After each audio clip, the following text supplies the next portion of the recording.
Well, have you ever wondered why on earth you are here? Ever thought that? Why am I on this earth? Why me? Why now? Why here? Have you ever questioned, does my life have any significance or purpose? And does anyone even notice I'm here? Excuse me, I'm here. Do you ever feel like that you're a missing person in a sense, that if you disappeared, nobody would notice? I know I have thought these thoughts. I've questioned, does my life make a difference? You see, the answers that you arrive at and that I arrive at, and what we end up believing about ourselves and about our place in the world, those beliefs will influence how we see ourselves and how we live our lives. So it is important that we know that we are loved by a God who's given his all for us. Jesus Christ, he came to earth for a purpose. He came that you might have life, that you might connect with him. That is the reason why we celebrate every Sunday, because he is worthy of all celebration for what he has done. Colossians 1:16 says, for everything, absolutely everything, what we can see and what we can't see, everything finds its origin in God through Christ. And everything finds its purpose in knowing him. You see, from a position of faith, we have the perspective on life that says God is the author of our lives. And through Christ, through knowing him, through a relationship with him, we can discover who we are and why on earth we're here. Jeremiah 29:11 says that I know, this is God talking, I know the plans that I have for you. Plans so you may have a future and a hope. Now, you might think, yeah, but what sort of plans are they? Well, in that verse it says they're good plans. But how can loss be good? How can pain be gain? We grapple with the concepts that if life is good and if God is good, life has got to match it. But most of life is hard. Let's be honest. We do life in every season. And some of those seasons are very, very difficult.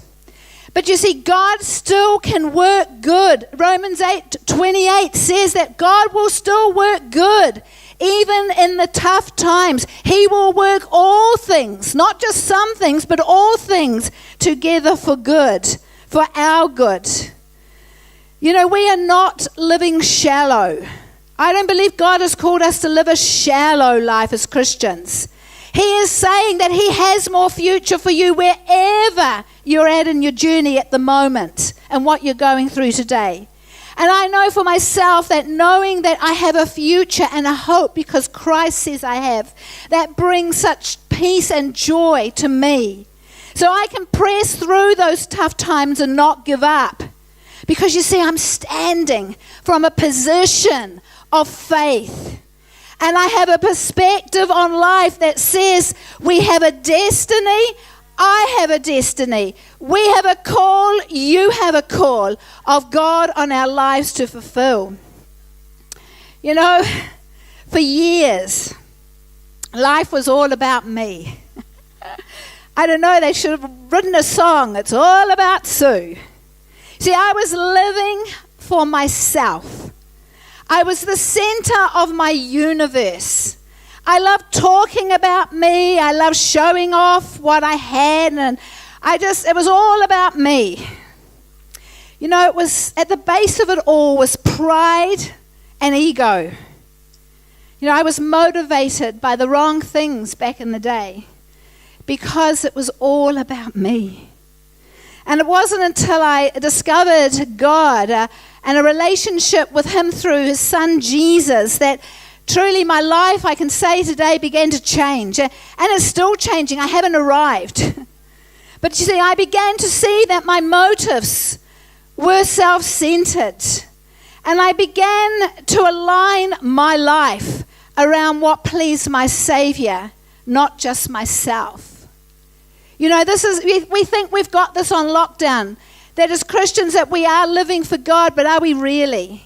See, I get challenged even with a message like this. The Lord has been preparing my heart and saying, Sue, there are areas in your life that you still struggle to surrender. And one is the area of trust. I still struggle to trust that God is going to come through for me. And it is a challenge. It is a challenge. But you know, I know that God has called me to a life of hope and significance. And it's not because I am favored more than you. You as a child of God are called to a life of significance and hope. You see, God has not called us to a small, insignificant life. You need to hear that today. You may feel, yes, but you don't know my circumstances. I'm the youngest in my family and no one even notices me. You know, King David was that. He was the youngest in his family and no one really noticed him. But he was destined for more than the paddock. He was destined for the palace. You have no idea what God has in store for you who love him. You have no idea. You know, Matthew 5:13 from the Message puts it this way about our lives. Let me tell you why you're here. You're here for significance. You're here to make a difference.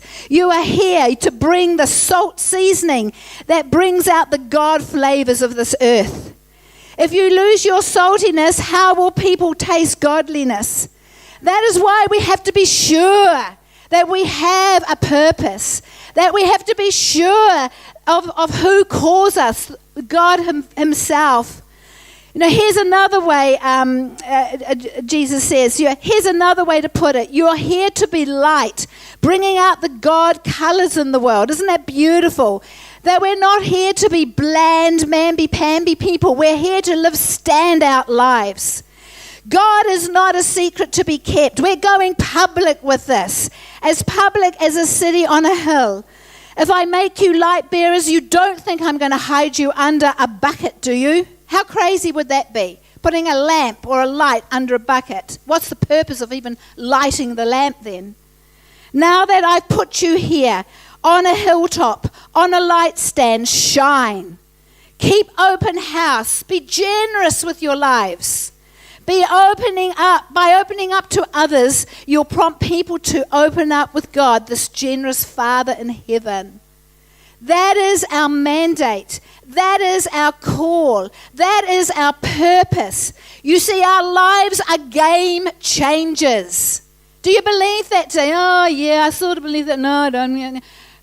Our lives are called to be game changers. Your life is a game changer because of what you believe, who you believe in, what you carry as a Christian, your presence, his presence. Each time you go anywhere, his presence in you brings light to the world around you. And the Christ-like things you do. Goodness me, you are a game changer. So don't underestimate what God can do through your life to make a difference to others. You know, I want to give you just 4 simple keys that will help you live a life that makes a difference. Firstly, just remember that life's a journey, not a destination. You know, if you want a life that makes a difference, you've got to pull back from thinking about the destination and engage more in the journey. You know, as Christians, we can be quite guilty of just kind of living now for me, mine, and know that our faith will get us, we've got the ticket, we're getting to heaven, and we live eternity in the future. I want to encourage you to start living eternity now. Start living it now. Don't be so focused on heaven, because live heaven now. Be heaven to somebody around you now. I will admit, I'm the first to put my hand up to say that patience doesn't come easy for me. When I set out on a journey, whether it be by car or a plane, guess what? I'm sitting in the seat thinking of the destination. When I go to Auckland, I'm actually dreaming about my first coffee in the Hollywood Cafe.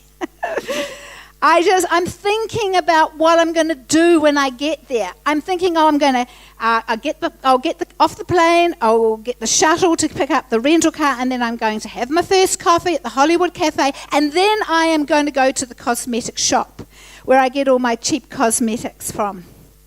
I'm thinking like that. And yet someone is sitting right next to me in the journey, possibly wanting to engage. But you see, I've got a blind spot. It's not that I don't care about them. They're not in my zone. Because I'm thinking of the destination. When we are always thinking about the destination, friends, we don't enjoy the journey. We don't enjoy the journey, and we miss opportunities along the way because we disconnect from the moment. I think I shared in one of my sermons earlier this year that I've made a decision, and you can slap me if you see me. You come up, if you see me in a cafe with a cell phone, looking so engrossed as if I've got heaps of friends, you come up and you shake me and say, Pastor Sue, put that away. Because I have made a decision. I don't care if I look like a loser when I'm waiting with someone in a cafe. I'm going to do it anyway because I want to engage. I want to look up and see the world around me. Because how am I ever going to be a person who God can use if I'm disengaged? So much of our lives we live disengaged. And I'm encouraging you this morning just to engage in the journey. On the journey, the scenery changes. Have you noticed that? Or are you so engrossed on the destination that you think, there's a whole lot of things that pass me by. Who drives, by the way, on autopilot? I so do. I know it's a bad thing, but I can get in my car, in my home street, and drive all the way to Salt here, and I've got no idea how I've got here. Sometimes. I have completely done it on autopilot. See, sometimes our faith and our lives can be lived on autopilot. Am I being real here? We're on autopilot. But I tell you, friends, that on the journey, the scenery changes. One life, but many seasons. Are you noticing the scenery in the season? Oh, but I hate the season. I hate winter. Winter's not for me. Yeah, but what does God want to show you in the winter? What lessons are there for you to gain in the winter? Life is not always about summer. And we've got to negotiate the seasons and the scenery changes to still stay on point for our lives to make a difference. And I believe that God is calling us to live lives on point today. If you follow State Highway 1, which I always have done, on my way to Auckland, I've done that for the reason, really, as a single mum, I was a bit nervous to drive off track or take another route because I thought, well, if the car breaks down, I just needed the wider community to know that I was even on the road, So when we went to Auckland, as we did every holiday, we encountered the desert road. The desert road. A beautiful but bleak, and some would even say dangerous, part of the journey. The desert road. But on that desert road, we've got to take notice of those road signs, don't we? We've got to slow down before the bend.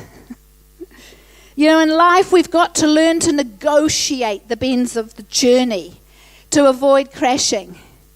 We've got to be alert. God wants to call us to being alert people today, engaged people, alert people, but recognizing that we're on a journey and we've got to keep our eyes open to avoid crashing, because there are many opportunities to disconnect from this journey of faith. Believe you me, that when we're not living sharp, when we're not getting taking into consideration the prompting of the Holy Spirit, up ahead, before the temptation, before the challenge, we are going to crash. You know, this book here has helped me on my journey of life and faith. It is the Bible. It is God's manual that will keep us safe. It doesn't mean it will immune you from the challenges of life. That is just part of your humanity. You are called to trouble, as Jesus said. But take heart in him because he's overcome our troubles. But this is the manual for life that I read. And it's full of people's stories who were on a journey just like you and I. And overshadowing their stories is God behind the scenes, working all things out for their benefit. You see, Moses, I love that you mentioned Moses this morning, Ash, but Moses, for instance, he is a character in the Bible where his story, it fills up a good part of the Old Testament. He was a hero of faith who talked and walked with God. I mean, he was up close and personal with God on a daily basis. A man destined to be a mighty leader of millions. You know, as we heard Ash say today, that he led a whole nation, the nation of Israel, out of bondage in Egypt to freedom and beyond.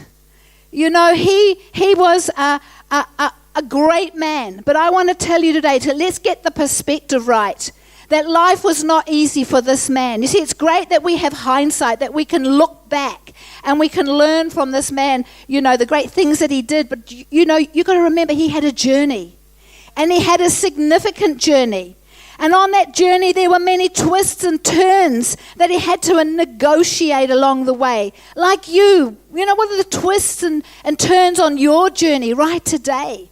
You know, here was a man who could identify with you. You see, Moses, this great man, he had a rocky start to life. You know, really rocky start. He was born in Egypt into a Hebrew family. You know, we don't choose our family. We don't choose the time we're born into. And here he was born at a time in history where it was unsafe to be a baby Hebrew boy.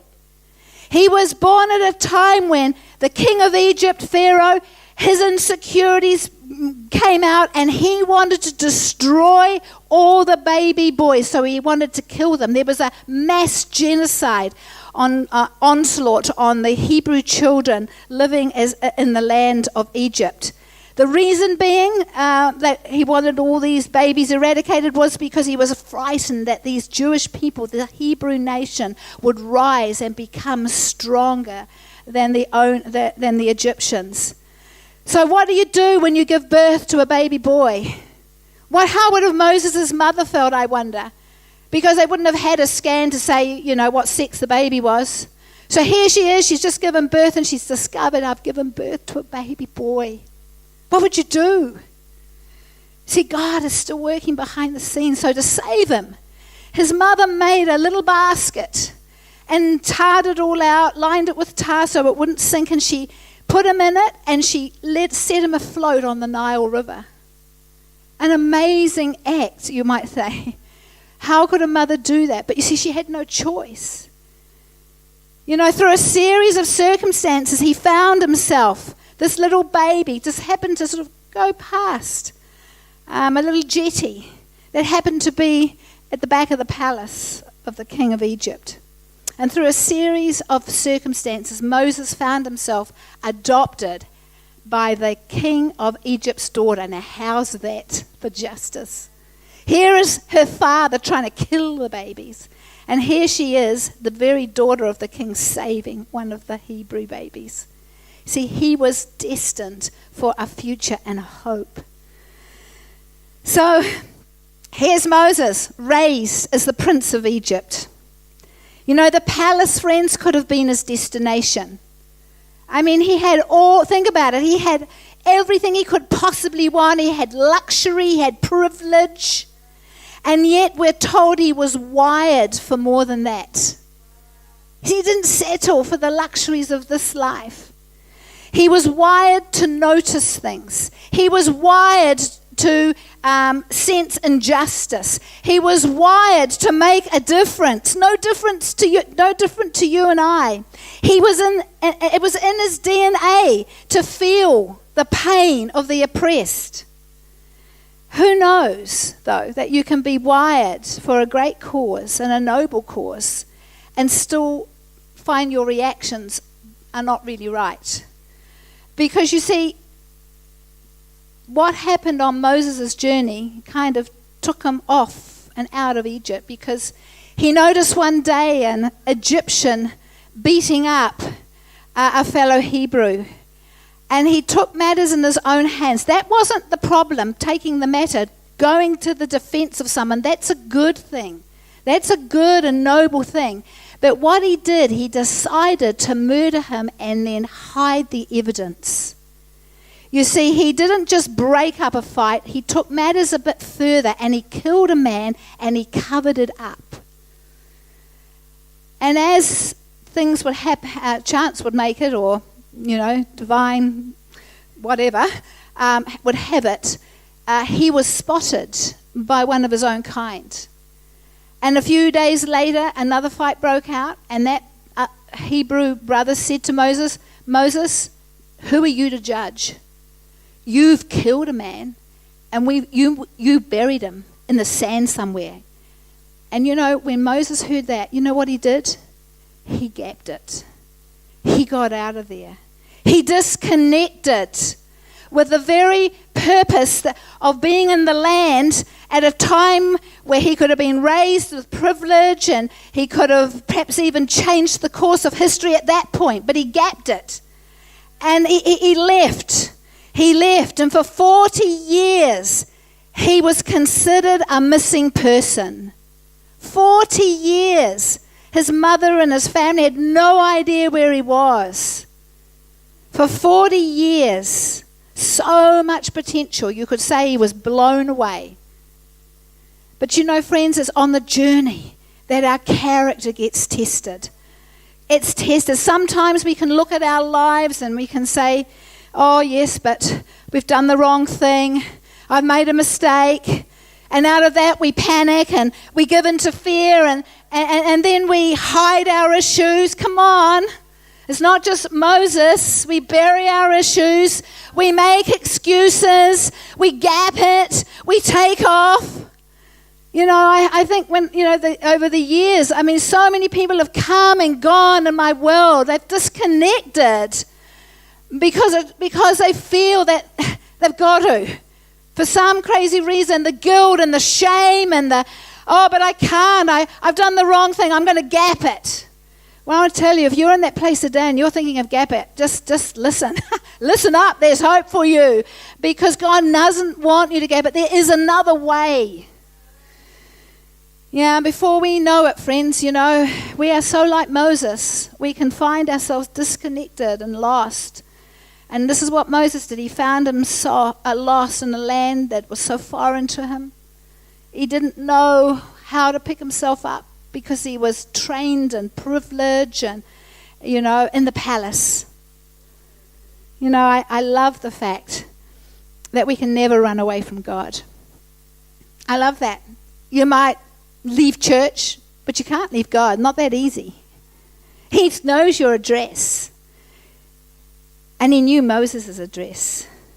And God doesn't hunt us down to punish us. This is what you need to know. Sometimes you can be, have you ever had someone kind of run after you and you're kind of running away? And they say, no, stop, I've got something for you, because we think they're after us and we disconnect at that point. But, God runs after us because he's got something good for us. He's not going to land a punishment on us, but to help us get back up on track again. So this is the story of Moses. Second key, just be faithful in every season. So now, you see, Moses is in another season. He's out of the palace and he's now in a paddock. Can you believe that the prince of Egypt became a shepherd in a paddock? And he found himself in an entirely new place. And he did that job as a shepherd for 40 years. I mean, sometimes I think, for me, even I look back on my single parenting, I think, oh, when is this season ever going to end? Because, raising children can be very tireless.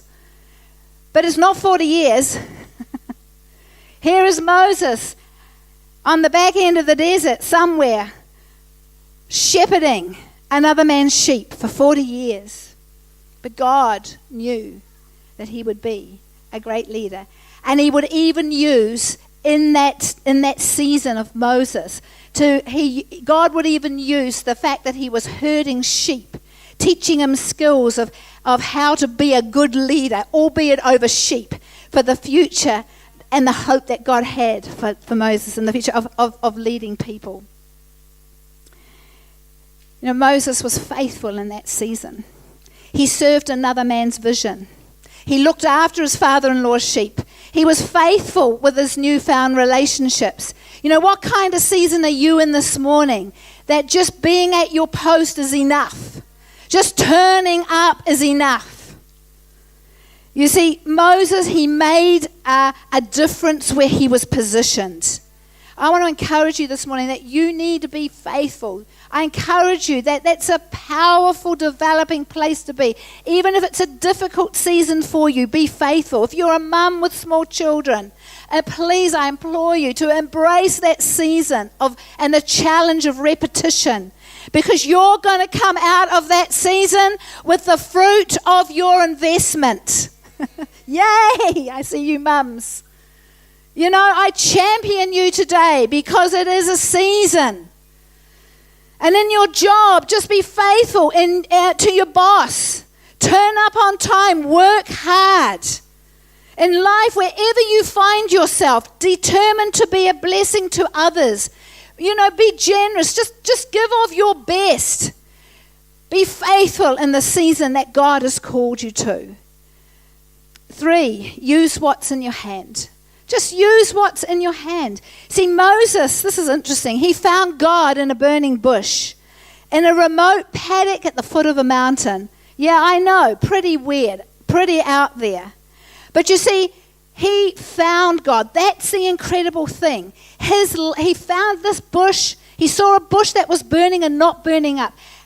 Are you on your journey curious about your faith?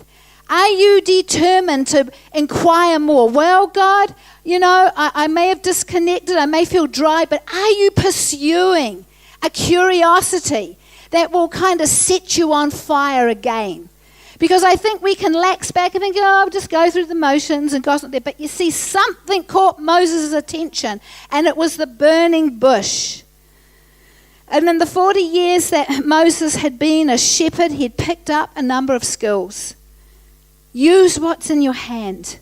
And he was holding a shepherd's staff, a stick used to herd sheep. And God, he used what Moses had at hand, in his hand. And these are the words that God said to Moses. I'm calling you back to Egypt with the assignment I have on your life to set your people free. And that shepherd's stick that you're carrying is going to become an amazing sign to a stubborn king who will resist you. When you throw that stick down, it will turn into a snake. And when you pick it up again, it will become a rod. So we're told that Moses went back to Egypt, not with a shepherd's rod, but in his hand he carried the supernatural staff of God. You see, in the natural, you don't think you've got much. Like the little boy who had a lunch in Jesus' time, just enough for one. A lunch for one. But when it was given into the hands of Jesus, it became enough to feed 5,000. You see, what you carry in your life, the skills that you're carrying now, God can use all that. He takes everything into account. Your divorce, your bad beginning, your adoption, your past mistakes, your experiences, your hardships, your testimony. And those very experiences, my friend, are often the very things that God will use more than anything else, because they are the ones he can use to connect our lives with others. Don't despise the season that you're in. I love this. Experience is not what happens to you. It's what you do with what's happened to you. What are you doing with what's happening to you now? Are you in the land of despair? Or are you thinking, oh yeah, okay, I'm learning new skills in this place. I'm growing. God can use it all. He can use all your life to make a positive difference in the world. Your past, your present, everything. Nothing in your life will ever be wasted in God's bigger picture. And the last point, failure does not have to be final. I love that. What a hope. You may have failed in some areas of your life, but you're not a failure. I'm telling you today, you are not a failure. God does not label you a failure, so why should you? I really feel that, if I can have the team back up now, please. I really feel that there are people here today that struggle with forgiving themselves. You can't move on because you can't forget. Can I tell you that forgetting, just forget forgetting. Because most of what you've gone through, you will never forget. You can't forget.